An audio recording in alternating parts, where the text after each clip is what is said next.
El murciélago es una de las criaturas más misteriosas que existen. Y por eso en muchas cosmogonías antiguas, especialmente las mesoamericanas, el inframundo no es solo un lugar de tinieblas pasivas. Es una cueva gigante, húmeda, viva, con paredes que respiran y ecos que te desgarran. Y en esa cueva, el murciélago es el guardián de la primera puerta. Los pueblos mayas y nahuas le llamaban Camazotz, murciélago de la muerte o serpiente de murciélago.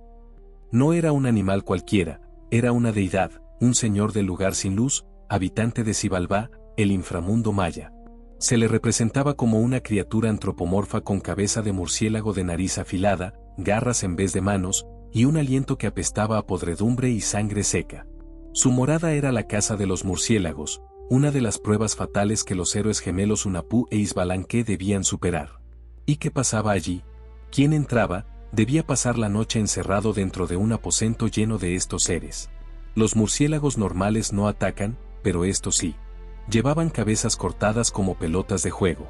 Uno de ellos, llamado Camazotz en persona, decapitó a Hunahpu de un solo tajo, dejando su cabeza colgando en el campo de juego de pelota como un trofeo. El murciélago no solo habita el inframundo, es el verdugo silencioso, el que corta cabezas mientras duermes. Las brujas y el murciélago, un pacto de sangre y vuelo. Cuando el cristianismo demonizó las antiguas tradiciones europeas, el murciélago, ya sospechoso por su vida nocturna y su aspecto híbrido, ratón con alas, se convirtió en el familiar perfecto de la bruja. La transformación, no solo los lobos. Las leyendas eslavas y germánicas decían que una bruja experimentada podía verter su alma en un murciélago. Mientras su cuerpo yacía en un trance, el murciélago volaba a los aquelarres, chupando la leche de las cabras negras o la sangre de los niños no bautizados. El ungüento volador. Para volar, las brujas se untaban con una pomada hecha de grasa de niños muertos, según los inquisidores. Pero un ingrediente secreto era sangre de murciélago de campanario, recolectada en luna menguante. Supuestamente, esa sangre les daba la capacidad de colgarse boca abajo de las vigas de las iglesias para escuchar las confesiones de los moribundos, y así saber a quién tentar. El ojo del murciélago. En la magia negra popular, el ojo izquierdo de un murciélago, especialmente si se extraía vivo y en Viernes 13, servía para preparar un polvo de invisibilidad.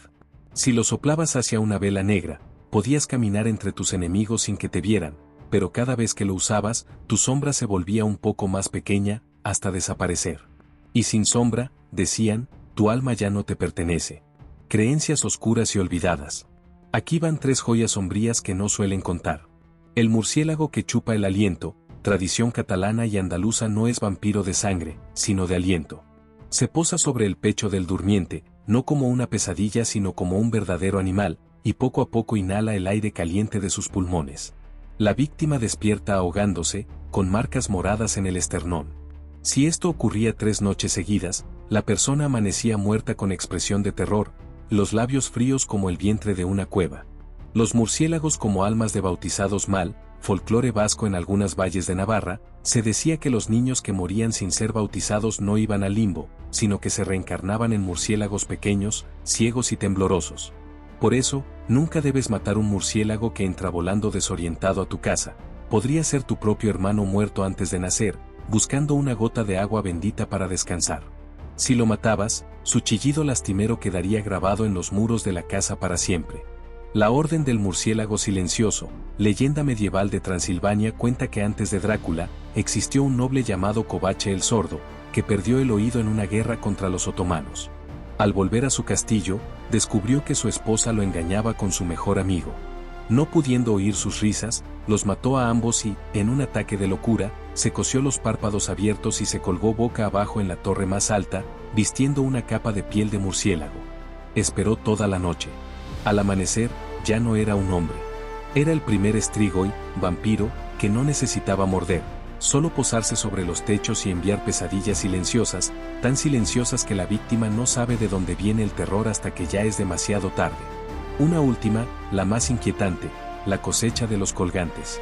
En los Alpes suizos, durante la peste negra, circuló una historia que los inquisidores registraron con espanto. Los campesinos contaban que, en ciertas noches de luna nueva, los murciélagos no salían a cazar insectos, sino que se reunían en el campanario de la iglesia abandonada de Mustay. Allí, el murciélago más viejo, con pelaje canoso y ojos blancos de ceguera profunda, presidía un ritual. Cada murciélago traía una costilla humana del tamaño de un dedo meñique. Con ellas construían una pequeña pirámide invertida. Cuando la pirámide se completaba, la punta señalaba una tumba sin nombre. Quien desenterraba esa tumba encontraba un cadáver con los labios cosidos con pelo de murciélago. Si los descosías, el muerto susurraba el nombre de la persona que moriría en la siguiente luna. Nadie supo nunca quién cosía esos labios.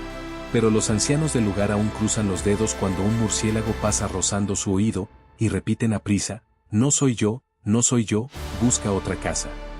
¿Ves? El murciélago no es solo el primo nocturno del ratón.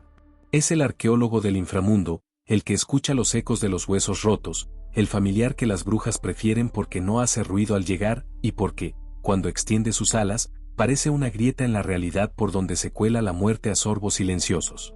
Desde tiempos antiguos, muchas culturas lo vieron como un habitante natural de la oscuridad, las cuevas profundas y los lugares donde el mundo de los vivos parecía tocar el mundo de los espíritus. A diferencia de las aves, el murciélago vuela en silencio entre sombras. Aparece cuando el sol desaparece, duerme colgado como una criatura extraña y se mueve dentro de cavernas oscuras que antiguamente eran consideradas entradas al inframundo.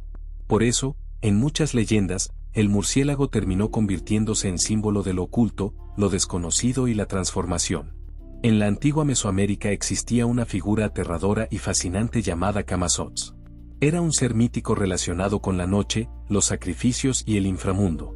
Las historias lo describían como una criatura mitad hombre y mitad murciélago que habitaba en cuevas oscuras dentro del reino de los muertos. Su nombre significa algo parecido a murciélago de la muerte. Las cuevas tenían un enorme significado espiritual para los mayas, porque creían que eran puertas hacia mundos subterráneos y misteriosos. Y como los murciélagos vivían dentro de ellas, parecían guardianes naturales de esos lugares prohibidos. Pero en la fantasía oscura, el murciélago puede transformarse en algo todavía más impresionante.